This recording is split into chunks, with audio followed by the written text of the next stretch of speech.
नमस्कार दोस्तों। अगर आप यूजीसी नेट सोशलॉजी की तैयारी कर रहे हैं तो यूनिट 1 यानी सोशलॉजिकल थ्योरी आपकी पूरी प्रिपरेशन की फाउंडेशन हो सकती है। कई स्टूडेंट सीधे थिंकर्स को पढ़ना शुरू कर देते हैं, लेकिन पहले यह समझना बहुत ज़रूरी है कि सोशलॉजिकल थ्योरी होती क्या है। आज की इस वीडियो में हम सोशलॉजिकल थ्योरी को बहुत ही आसान भाषा में समझेंगे। साथ ही एग्जाम में पूछे जाने वाले कुछ इम्पॉर्टेंट कॉन्सेप्ट भी जानेंगे जो हमारी यूनिट 1 से रिलेटेड है। यूनिट 1 हमारी सबसे बड़ी यूनिट भी है और सबसे इम्पॉर्टेंट भी यूनिट है। यूनिट 1 में हमारे 26 थिंकर्स हैं जो कि बहुत ही इम्पॉर्टेंट है, उनको भी हम पढ़ेंगे। बट आज के इस वीडियो में सोशलॉजिकल थ्योरी को समझेंगे कि क्या होती है सोशलॉजिकल थ्योरी। चलिए देखते हैं। What is sociological theory. Sociological theory क्या होती है? सोशलॉजी को हम समाज की साइंटिफिक स्टडी भी कहते हैं।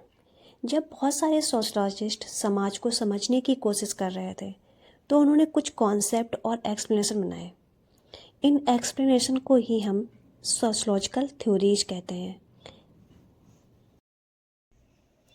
सोशलॉजिकल थ्योरी की अगर हम परिभाषा लिखना चाहें, अगर आप अपने नोट्स बनाना चाह रहे हैं तो आप उसमें सोशलॉजिकल थ्योरी की क्या परिभाषा लिखेंगे? बहुत ही सरल शब्दों में दी गई है वो परिभाषा।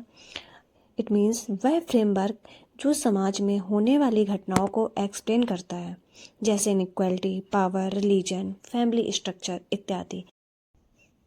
अर्थात हम कह सकते हैं जो सोशलॉजिकल थ्योरी का मतलब होता है समाज को समझने वाले आइडियाज, कॉन्सेप्ट्स और इनके एक्सप्लेनेशन। यानी समाज में जो भी चीज़ें होती हैं जैसे inequality, power, family structure, religion, उन्हें समझाने के लिए जो सोशलॉजिस्ट एक थ्योरी बनाते हैं उन्हीं को हम एक सोशलॉजिकल थ्योरी बोल देते हैं।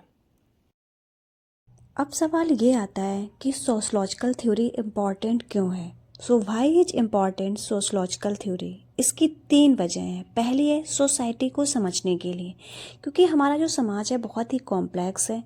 थ्योरी हमें इसे व्यवस्थित तरीके से समझने में हेल्प करती है। एंड सेकेंड पॉइंट है सोशल प्रॉब्लम्स एक्सप्लेन करने के लिए। समाज में बहुत सारी प्रॉब्लम्स होती हैं जैसे पॉवर्टी, क्राइम, इनइक्वालिटी। जो ये थ्योरीज होती हैं ये प्रॉब्लम्स को एक्सप्लेन करने में हेल्प करती हैं, जिसकी वजह से हम उनकी प्रॉब्लम्स को समझ पाते हैं कि समाज में किस तरीके की प्रॉब्लम्स हैं। एंड नेक्स्ट जो हमारा है सोशल चेंज एनालाइज करने के लिए, क्योंकि समाज में समय समय से परिवर्तन होते रहते हैं और जो ये थ्योरी होती हैं इन चेंज को समझाती हैं, जो हमें इनको समझने में हेल्प मिलती है। नेक्स्ट है हमारा क्लासिकल थिंकर्स। सोशलॉजी में कुछ थिंकर्स ऐसे हैं जिन्होंने सोशलॉजिकल थ्योरी की फाउंडेशन रखे, जिनमें से नाम आता है कार्ल मार्क्स, इमैनुएल डर्कहाइम और मैक्स वेबर का। ये जो तीनों थिंकर हैं इनको हम क्लासिकल थिंकर्स के नाम से भी जानते हैं। इनका बहुत ही महत्वपूर्ण योगदान रहा है सोशलॉजी में। चलिए आज हम बात करते हैं हमारे पहले थिंकर्स जिनका नाम है कार्ल मार्क्स। कार्ल मार्क्स इनका मोस्टली जो फोकस रहा है इकोनॉमी और क्लास कॉन्फ्लिक्ट पर रहा है। उन्होंने बताया था कि समाज में 2 टाइप की क्लासेस होती हैं, एक तो बुर्जुआज क्लास, दूसरा प्रोलेटेरिएट, जिन्हें कैपिटलिस्ट और वर्कर्स बोला जाता है। इसका जो मैंने मेन पॉइंट्स हैं वो हमको इस स्लाइड में दे रखा है। फोकस इनका इकोनॉमी और class conflict, 2 main classes bourgeois and proletariat. Marx के अनुसार सोसाइटी में जो कॉन्फ्लिक्ट होता है इन दोनों क्लासेस के बीच ही होता है।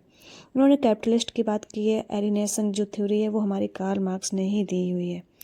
इनकी डिटेल जो थ्योरीज हैं वो हम नेक्स्ट वीडियो में पढ़ेंगे, जो नेक्स्ट स्लाइड रहेगी हमारी। अभी हम थोड़ा सा ब्रीफ में डिस्कस करते हैं। नेक्स्ट जो है इमैनुएल डर्कहाइम।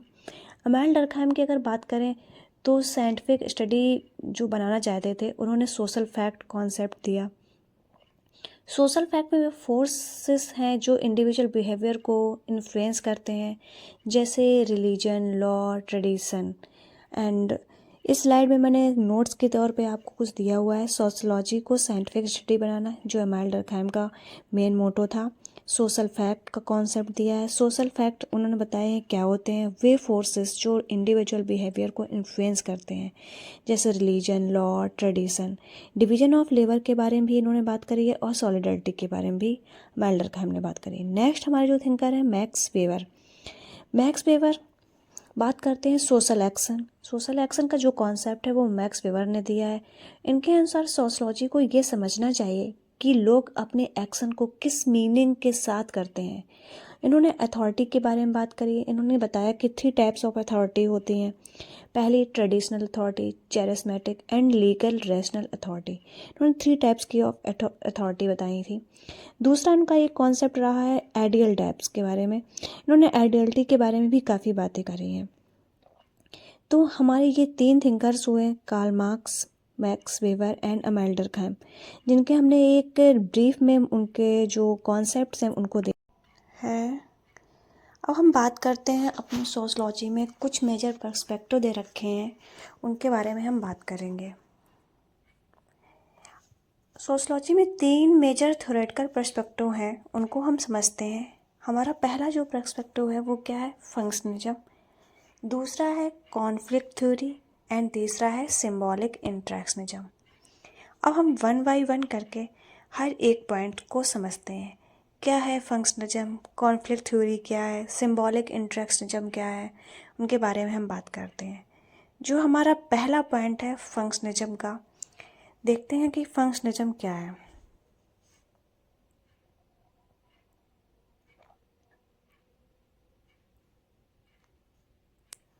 इसमें माना गया है कि समाज को एक ऐसा सिस्टम माना गया है जहाँ पर हर एक इंस्टीट्यूशन का रोल होता है। फंक्शनलिज्म को अगर हम बुलेट पॉइंट में समझें तो हम बोल सकते हैं सोसाइटी एक सिस्टम है, हर एक इंस्टीट्यूशन का स्पेसिफिक फंक्शन होता है और ये सभी पार्ट्स मिलकर आपस में सोशल स्टेबिलिटी को बनाए रखते हैं। ये हमारा फंक्शनलिज्म का आइडियाज़ जो दिया था वो इमैनुएल डर्कheim ने दिया था। उन्होंने बताया था कि सोसाइटी किस तरीके से रन करती है। तो ये हमारा जो कॉन्सेप्ट था, इससे रिलेटेड मैंने एक डायग्राम बनाया हुआ है जो आपको याद रखने के लिए बहुत ही ज़्यादा इम्पॉर्टेंट रहेगा। आप इजी टू रिकॉल है, इजी टू एग्ज़ाम के टाइम पे हम इसको तुरंत के तुरंत देख सकते हैं, जिससे हमें उनके कॉन्सेप्ट याद रहेंगे। देखते हैं किस तरीके से बनाया है। देखते हैं सोसाइटी में सोशल सिस्टम्स होते हैं जैसे फैमिली, एजुकेशन, रिलीजन, और जो ये सारे सिस्टम्स होते हैं, सारे सिस्टम्स मिलकर आपस में सोशल स्टेबिलिटी को बनाए रखते हैं, जो इस समाज में सोशल स्टेबिलिटी बनी रहती है, जिससे सोसाइटी आसानी से फंक्शन कर सकती है। और नेक्स्ट जो थ्योरी है वो हमारी है कॉन्फ्लिक्ट थ्योरी। यह थ्योरी बताती है कि समाज में कॉन्फ्लिक्ट क्यों होते हैं। बेसिकली इसका जो मतलब है कि यह इनइक्वालिटी और पावर स्ट्रगल पर फोकस करती है। इट मीन्स अगर सोसाइटी में बहुत ज़्यादा इनइक्वालिटी होगी, लोग आपस में इस पावर को लेकर स्ट्रगल करेंगे, तो कॉन्फ्लिक्ट क्रिएट होंगे। बेसिकली इस थ्योरी का जो आइडिया था वो कार्ल मार्क्स ने अपने कॉन्सेप्ट में दिया था, जिसे हम सोशल चेंज के नाम से भी जानते हैं। उन्होंने बताया था कि सोसाइटी में इनइक्वालिटी होती है, रिसोर्स पर जो पावर स्ट्रगल होता है, जिसकी पावर ज़्यादा होती है वो रिसोर्स पे ज़्यादा ज़्यादा यूज करता है, जिससे कॉन्फ्लिक्ट क्रिएट होते हैं और वो कॉन्फ्लिक्ट क्रिएट करके सोसाइटी को चेंज करते हैं। और नेक्स्ट जो हमारा है सिंबॉलिक इंटरेक्शनिज्म। यह जो थ्योरी है वो डेली इंटरेक्शन और सिंबल्स को स्टडी करती है। इट मीन्स सोसाइटी में हम डेली किसी न किसी से इंटरेक्ट करते हैं और उनसे बातचीत के दौरान जो हम लैंग्वेज यूज करते हैं उसमें कुछ सिंबल्स का यूज करते हैं, जैसे गेस्चर्स जिन्हें हम बोलते हैं, मूवमेंट ऑफ हैंड्स एंड किसी चीज़ को टारगेट करके दिखाना, पॉइंट करना। These gestures is the part of the symbols, जिनका अध्ययन हम इस सिंबॉलिक इंटरेक्शनिज्म में करते हैं। बेसिकली इसका जो आइडियाज़ था वो हमारा दिया था जॉर्ज हर्बर्ट मीड ने। उन्होंने बताया था कि जो हम सोसाइटी में जो सिंबल्स होते हैं उनके थ्रू भी हम एक थ्योरी क्रिएट कर सकते हैं। जिट मीन्स जिन्हें हम बोलते हैं, जैसे सोसाइटी डेली इंटरेक्शन से बनती है, लोग सिंबल और लैंग्वेज का यूज करते हैं, सोशल रियलिटी इंटरेक्शन से बनती है। इससे रिलेटेड मैंने एक डायग्राम बनाया हुआ है। पहला हमारा था कॉन्फ्लिक्ट थ्योरी। कॉन्फ्लिक्ट क्यों होते हैं, इकोनॉमिक सिस्टम जैसे बुर्जुआज क्लास एंड प्रोलेटेरिएट क्लास, इन्हें रिच क्लास और वर्कर क्लास भी बोलते हैं, इनके बीच इनइक्वालिटी बहुत ज़्यादा होती है, आपस में कॉन्फ्लिक्ट क्रिएट होते हैं, जिससे सोसाइटी चेंज होती है। नेक्स्ट है नेक्स्ट है सिंबॉलिक इंटरेक्शनिज्म। इसमें जैसे देखते हैं कि पर्सन ए पर्सन बी आपस में बात कर रहे हैं किसी लैंग्वेज के थ्रू।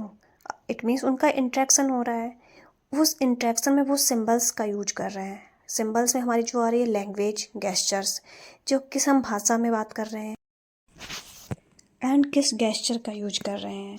ये जो सारी चीज़ें हैं वो हमारी सिंबॉलिक इंटरेक्शनिज्म में आती हैं, जिससे हमें सोसाइटी को समझने में हेल्प मिलती है।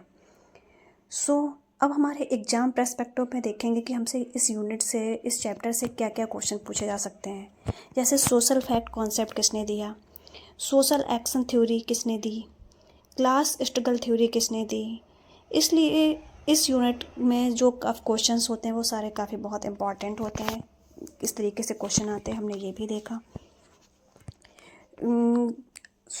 आज के इस वीडियो में हमने सोशलॉजिकल थ्योरी का इंट्रोडक्शन समझा है। अगली वीडियो में हम कार्ल मार्क्स की थ्योरी को डिटेल में पढ़ेंगे। अगर आपको ये वीडियो हेल्पफुल लगी हो तो लाइक करें, चैनल को सब्सक्राइब करें और अपने दोस्तों को शेयर भी करें। मिलते हैं नेक्स्ट वीडियो में। Thank you. Have a good day.